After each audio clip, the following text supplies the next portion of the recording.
This is the plaintiff, Stephen.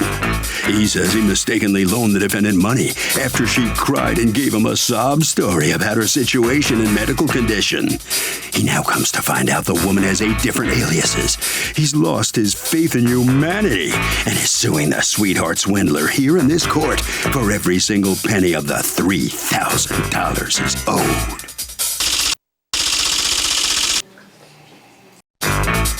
This is the defendant, Victoria. She says the plaintiff gave her the money as a gift, and she thought he was her knight in shining armor helping her out of her predicament. But then he told her he was a swinger. She's not into that lifestyle, and meeting the plaintiff's been the most bizarre thing in her life. Owe him all that money? Ha! She's accused of not swinging her way into court. The defendant has filed a countersuit for $3,000 for loss of income. All parties, please raise your right hand. Be seated. Come to order, please. Litigants have been sworn, Your Honor. Thank you, Douglas. Okay. Stephen, you're suing Victoria for $3,000, your statutory maximum. You say you're out almost double that because you're tripling the damages for fraud. And you are counterclaiming against him $3,000 because what you're about to tell me got you fired. So what happened in this case? How did you two meet? We met through a mutual friend. How so, though? On Facebook, an introduction? A Facebook friend. I asked her if she had a twin sister that was single because my Facebook friend was married. Okay. And she introduced me to Victoria. Okay, but that's not her twin sister, right? That's correct. It was a joke? Okay. Yes. All right, so she introduces you to Victoria. How? What does she say? She gave me Victoria's number, and we spoke on the phone. We went to the park, we went out to dinner, and then she invited me over to a new showroom. Can you not stare him down? I don't like that. Okay. Okay, you worked at the time at a closet company? Yes. Okay, and so you show up, and was he invited to show up? Well, he has a few things skewed. I met him through Facebook because he was one of my friend's friends, and I liked his video. What kind of video? It was just some funny video that he posted on Facebook. Then he messaged me. We talked back and forth through Messenger.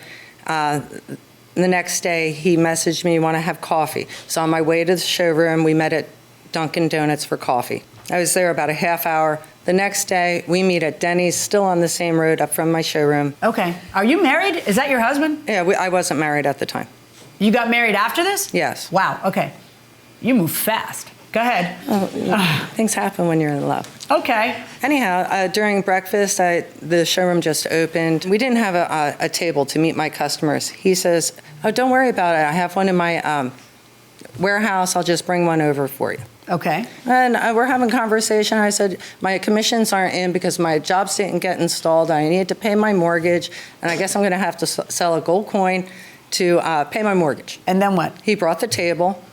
He left. I sold my job. He comes running back. You sold your job. What does that mean? I sold my closet job that I needed the table for. He comes running back in the showroom around 4 o'clock and runs in, hands me an envelope, and runs out. Doesn't say a word to me. I look at my receptionist, and I said, oh, it must be a love letter. I open it.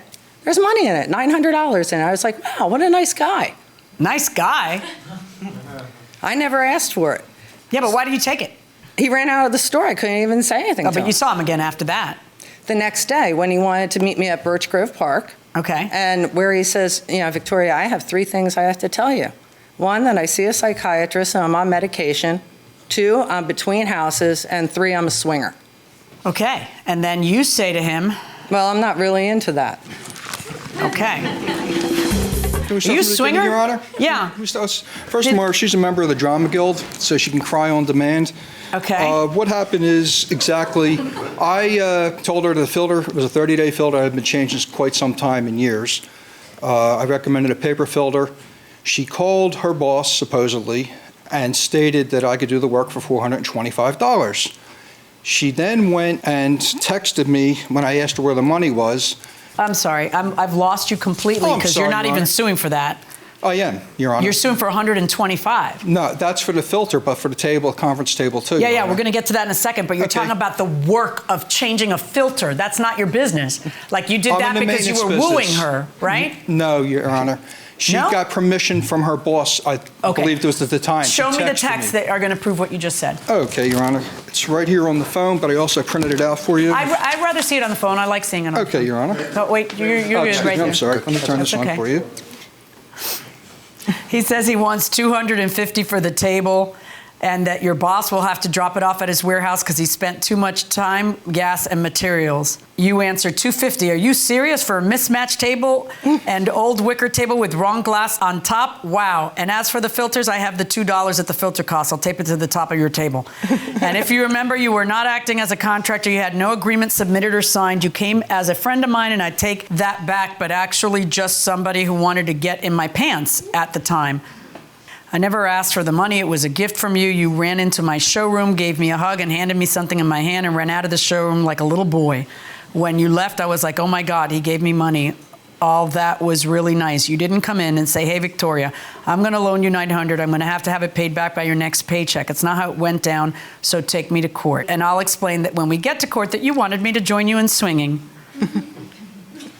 Okay, I've read all the texts up to where I am there, but I'm on October something, which is October 2nd, yes, right. it began. Yes, Your Honor. But she doesn't say I agreed to pay you $300 for a table. It's you saying that you want X for the table. And at this point, she's already stopped returning your calls and blocked you. So that doesn't prove what an agreement was beforehand. I'd like to see the text from beforehand. But the text mysteriously started on October 2nd when No, you Your guys Honor, were already there into were no texts, it. there were phone calls. Then the text So there are began. no texts. Yeah, that's correct, Your Honor. Okay. In any event, when is it that you block them?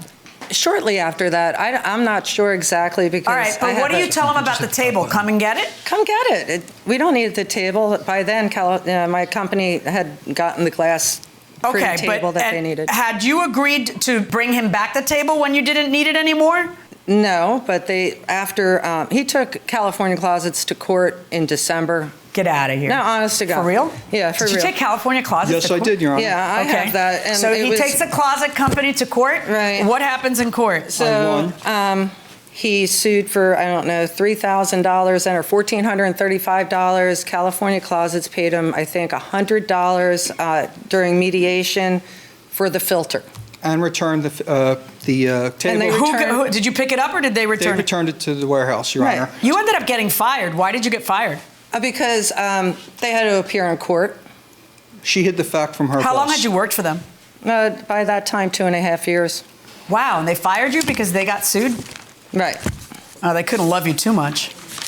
Whatever. So why are you suing her for $300 for a table when you settled with the closet company for the return of the table? You have the table back. Why are you suing her for it? She claimed that I was not entitled to anything. No, you've already received the table back. That's correct, Your Honor. Why do you get $300 for a table that is already back in your possession? You don't, is the answer. Time and labor, yes, Your Honor. I'm sorry. Okay, and then $125 for heating a sea filter. What kind of filter was this that it cost $125? It was the labor to go get it Your and install labor. it. Yes, and pleaded You think filter. she should pay for it? I did not receive reimbursement from the Well, company. then I guess either a judge decided or you settled to not receive reimbursement for it. Or actually, you said that they paid him $100. Right. Yes, So Your why Honor. are you suing her for $125? This is a $2 filter. You're charging the rest for your labor, and the closet company had already paid you. So why are you suing her for that? If you read the text, it says a non-contractual employee gave me permission to do it, therefore I don't have to pay you. Who cares? You got paid. So Yes, why are Your you Honor. suing a second time? In what planet do you live where you think you're going to get paid twice? And what are the treble damages for fraud? At most, you would have a contract, which is a regular loan.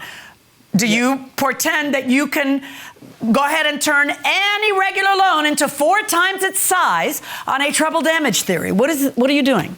Consumer fraud is when she misrepresents things knowing. You've included the $900 in that treble damages. How is that consumer fraud? I'm not a lawyer, Your Honor. I don't. I'll say.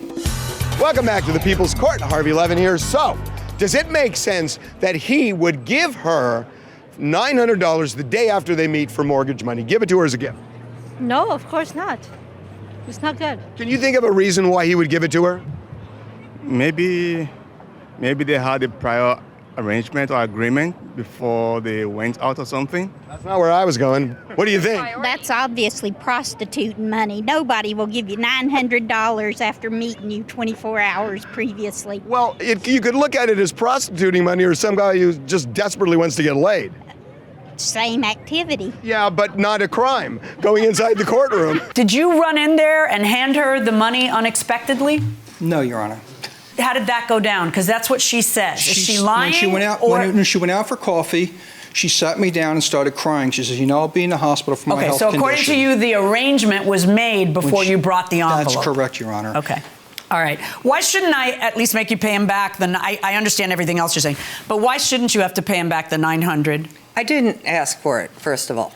How did he know how much to give you? Well, I was talking about my mortgage was $825, and I was going to sell a gold coin. Gold was at But here's the thing. Like, if I start whining about not being able to pay my mortgage to a guy, and the guy gives me money, if I don't want it because I just met the guy, I just give the money back. Well, he didn't give me the opportunity until after. It's October 2nd. He was giving you an opportunity. So he told me after he told me he was a swinger. I thought he was a Fruit Loop. That he just wanted me to give me money so I would swing with him. Yes, I understand all that. I'm finding it hard to find moral high ground for you because he says you did discuss it beforehand. You say you didn't. Then it's not normal to give somebody mortgage money a day after you meet them. As a gift, what would be normal is to, and I realize not a lot is normal here, I got that. And plus I have you saying, well, I'll pay you back as soon as I get my money, but I never asked you for it. I think you should pay back the $900. Now, you have a counterclaim against him for $3,000. What's that for? Because the company that I was working for ended up firing you. Ended up firing me because he brought suit against them. Do you have anything in writing from the closet company for why they fired you? No. When did they fire you? February 13th. And when was court? Court was December 17th, because it got extended, and then it was the Christmas holiday, and... So why would they wait 2 months to fire you? Why wouldn't they fire you as soon as they got served with a lawsuit in November? I'm not sure about that. Then I'm not sure they fired you because of it either. You know what I mean? Because they kept you another 2 months. There might be another reason. Do you have anything from them saying why they fired you? Okay, so I can't find in your favor on the counterclaim. I'm ordering you to pay him $900. That's my judgment.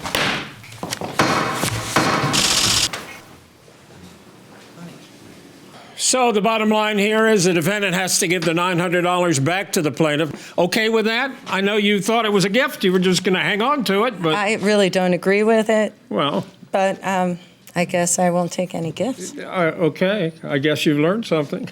How do you feel about this? This is kind of interesting. You weren't even on the scene. Turn around if you don't mind.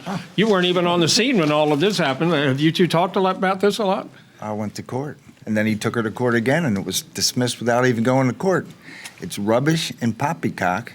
And he called me after the second time, impersonated the Atlantic City cops. You're kidding. I called the number he left, and it was his number flashed up, but I called the number he left, and it was the Atlantic. A lot didn't come out in the court case. Why not? You should have brought this up. That's a felony.